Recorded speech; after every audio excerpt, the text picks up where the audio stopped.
ہاں جی، یہ جو ہے 2 نقطے لگے ہوئے ہیں، یہ یا کے ہیں، ٹھیک ہے؟ اس کے اوپر جو لگی ہوئی ہے، اس کو جزم کہتے ہیں، ٹھیک ہے؟ یہ دادمہ بنی ہوئی ہے۔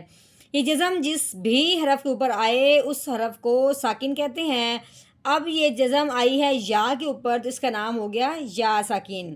یہاں یہ بات سمجھنے والی ہے کہ جب یہ جزم آئے یا کے اوپر، جب یا ساکن ہو، تو وہاں پہ ایک قاعدہ جاری ہوتا ہے۔ کون سا قاعدہ؟ کہ جب بھی یا ساکن ہو اور اس سے پہلے حرف پہ زبر آ جائے، جیسے کہ اس یا سے پہلے خو پہلا حرف ہے اور اس کے اوپر کیا لگی ہوئی ہے؟ زبر لگی ہوئی ہے۔ یا ساکن کے پہلے حرف پہ اگر زبر آ جائے تو اسے لین کہتے ہیں۔ اب لین کا کیا مطلب ہے؟ لین کا مطلب ہے لفظ کو ہم نے نرمی سے پڑھنا ہے، کھینچ کے بالکل نہیں پڑھنا۔ اب ہم نے کیا کرنا ہے؟ خو کو یا کے ساتھ ملانا ہے، کیونکہ جو جزم والا حرف ہوتا ہے وہ پچھلے والے کو اپنے ساتھ ملاتا ہے۔ اب ہم نے خو کو یا کے ساتھ ملانا ہے، لیکن نرمی کے ساتھ اور بغیر کھینچے۔ کیسے پڑھیں گے؟ خو یا زبر خوئی، ٹھیک ہے؟ اب ہم نے نہ تو یہاں پہ جھٹکا لگانا ہے خوئی، تو نہ ہی ہم نے یہاں پہ لمبا کرنا ہے خوئی، ایسے بھی نہیں کرنا۔ کیسے پڑھنا ہے؟ خوئی، یعنی کہ نرمی سے پڑھنا ہے۔ لین کا مطلب کیا ہے؟ لفظ کو نرمی سے پڑھنا، کھینچ کے بالکل نہیں پڑھنا۔ نحمده ونصلي على رسوله الكريم، اما بعد فاعوذ بالله من الشیطان الرجیم، بسم اللہ الرحمن الرحیم۔ السلام علیکم ورحمۃ اللہ وبرکاتہ۔ امید ہے آپ سب خیریت سے ہوں گے، انشاءاللہ جہاں ہوں گے ایمان اور صحت کی نعمت سے مالا مال ہوں گے۔ ہاں جی، تو آغاز کرتے ہیں ہم اپنے آج کے سبق کا دعاؤں کے ساتھ۔ تو چلیے شروع کرتے ہیں۔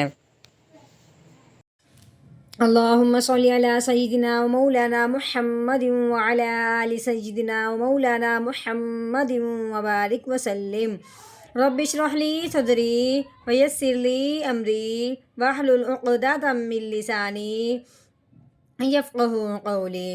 رب زدنا علما، رب زدنا علما، رب زدنا علما۔ اعوذ باللہ من الشیطان الرجیم، بسم اللہ الرحمن الرحیم۔ ہاں جی، یہ واؤ ہے۔ واؤ کو ہونٹوں کی گلائی سے ادا کرتے ہیں۔ اس کے اوپر جو لگی ہوئی ہے اس کو زبر کہتے ہیں، ٹھیک ہے؟ واؤ کے اوپر زبر لگی ہوئی ہے، آگے یہ الف ہے، اس سے آگے دیکھیں یہ لام ہے، لام کے آگے جو لگا ہوا ہے یہ الف ہے، ٹھیک ہے؟ درمیان والا جو الف ہے یہ ہم نہیں پڑھیں گے، آگے دیکھنا ہے۔ آگے یہ لام کے اوپر جو دال نما بنی ہوئی ہے اس کو جزم کہتے ہیں۔ جزم والا جو حرف ہوتا ہے اس حرف کو ساکن کہتے ہیں، اور ساکن حرف جو ہوتا ہے وہ پچھلے والے کو اپنے ساتھ ملاتا ہے۔ اب ہم نے واؤ کو لام ساکن کے ساتھ ملانا ہے اس جزم کی وجہ سے۔ واو لام زبر ول، کیسے؟ ول۔ آگے دیکھیں یہ حمزہ ہے، حمزہ الف ہے، ٹھیک ہے؟ الف کے اوپر کیا لگی ہوئی ہے؟ کھڑی زبر۔ یہ اس کو زبر کہتے ہیں، اس کو کھڑی زبر کہتے ہیں، ٹھیک ہے؟ جو اس طرح کی بنی ہوتی ہو۔ کھڑی زبر جو ہے اس جس حرف کے اوپر بھی آتی ہے اس حرف کو ایک الف کے برابر لمبا کرتے ہیں۔ اب یہ کھڑی زبر آئی ہے الف کے اوپر، الف کے اوپر زبر زیر پیش آ جائے تو اس الف کو الف نہیں پڑھتے، اس الف کو حمزہ کہتے ہیں۔ اس الف کے اوپر کھڑی زبر آنے کی وجہ سے اس الف کو ہم نے الف نہیں بلکہ حمزہ کہنا ہے۔ تو کیسے پڑھیں گے؟ حمزہ کھڑی زبر آ، ول آ، ٹھیک ہو گیا؟ ہاں جی، آگے دیکھتے ہیں، آگے ہے خو۔ خو کے نیچے کیا لگی ہوئی ہے؟ زیر لگی ہوئی ہے، ٹھیک ہے؟ خو زیر خی، یہ رو ہے، رو کے اوپر زبر لگی ہوئی ہے، رو کے اوپر زبر آ جائے، رو کے اوپر پیش آ جائے، اس رو کو موٹا کرتے ہیں۔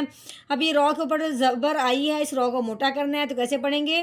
رو زبر رو، آخری رو، ٹھیک ہے؟ آگے دیکھیں یہ تا ہے، تا کے اوپر کیا لگی ہوئی ہے؟ پیش، تا پیش تو، آخراتو، والآخراتو۔ ہاں جی، آگے دیکھیں یہ خو ہے، خو کے اوپر لگی ہوئی ہے زبر، آگے یہ یا ہے، نیچے دو نقطے یا کے لگے ہوئے ہیں، اس کے اوپر کیا لگی ہوئی ہے؟ جزم، ٹھیک ہے، یہ دالما جزم ہوتی ہے۔ جزم جس حرف کے اوپر بھی آتی ہے اس حرف کو ساکن کہتے ہیں، بے جزم یا کے اوپر آئی ہے اس کا نام ہو گیا یا ساکن۔ ساکن حرف جو ہوتا ہے وہ پچھلے والے کو اپنے ساتھ ملاتا ہے۔ اب ہم نے خواہ کو یا ساکن کے ساتھ ملانا ہے۔ دوسری بات، جب یہ جزم ہو یا کے اوپر جب وہ ہو یا ساکن ہو اور یا ساکن سے پہلے حرف پہ زبر آ جائے، یا ساکن سے پہلے حرف پہ زبر آ جائے تو اسے لین کہتے ہیں۔ لین کا مطلب ہے لفظ کو نرمی سے پڑھنا ہے، کھینچ کے بالکل نہیں پڑھنا۔ اب ہم نے کیسے پڑھنا ہے؟ خو یا زبر خوئی، کیسے؟ خوئی۔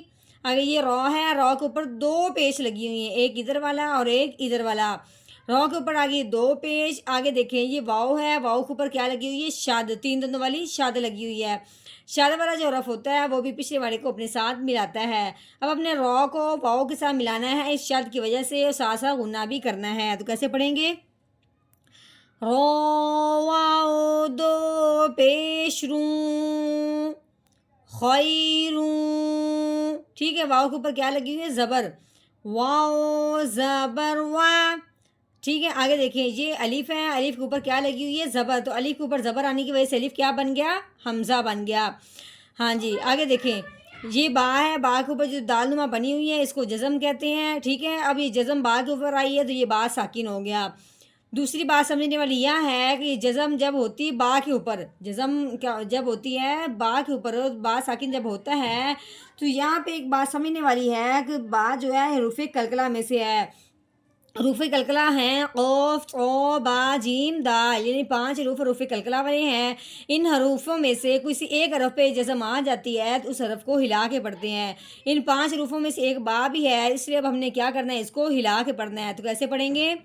حمزہ با زبر اب، کیسے؟ اب، ہاں جی، آگے دیکھ لیجیے قوف ہے، قوف کے اوپر کیا لگی ہوئی؟ کھڑی زبر۔ اب قوف کے اوپر کھڑی زبر آنے کی وجہ سے قوف کو ایک الف کے برابر لمبا کرنا ہے، تو کیسے پڑھیں گے؟ قوف کھڑی زبر قا، اب قا، ٹھیک ہو گیا۔ ہاں جی، اب آگے دیکھنا ہے ہم نے، آگے یہ ہے وقف۔ وقف کی صورت میں آخر والا حرف جو ہے اگر کھڑی زبر والا ہے تو وہ ویسے کے ویسے ہی رہتا ہے، اور یہ جو یا ہے اس کو اپنے پڑھنے میں نہیں لے کے آنا، صرف لکھنے میں آئی ہے، ٹھیک ہے۔ کیسے پڑھیں گے؟ آگے وقف اب قا، اب قا، ہاں جی، مکمل آیت کا ہم نے کر لیا ہے توڑ، اور اب ہم کرنا ہے یہاں پہ جوڑ، وہ بھی روانگی کے ساتھ۔ تو کیسے پڑھیں گے؟ اعوذ باللہ من الشیطان الرجیم، سورۃ الاعلی مکیہ، بسم اللہ الرحمن الرحیم، والآخرۃ خیر وابقی، والآخرۃ خیر وابقی،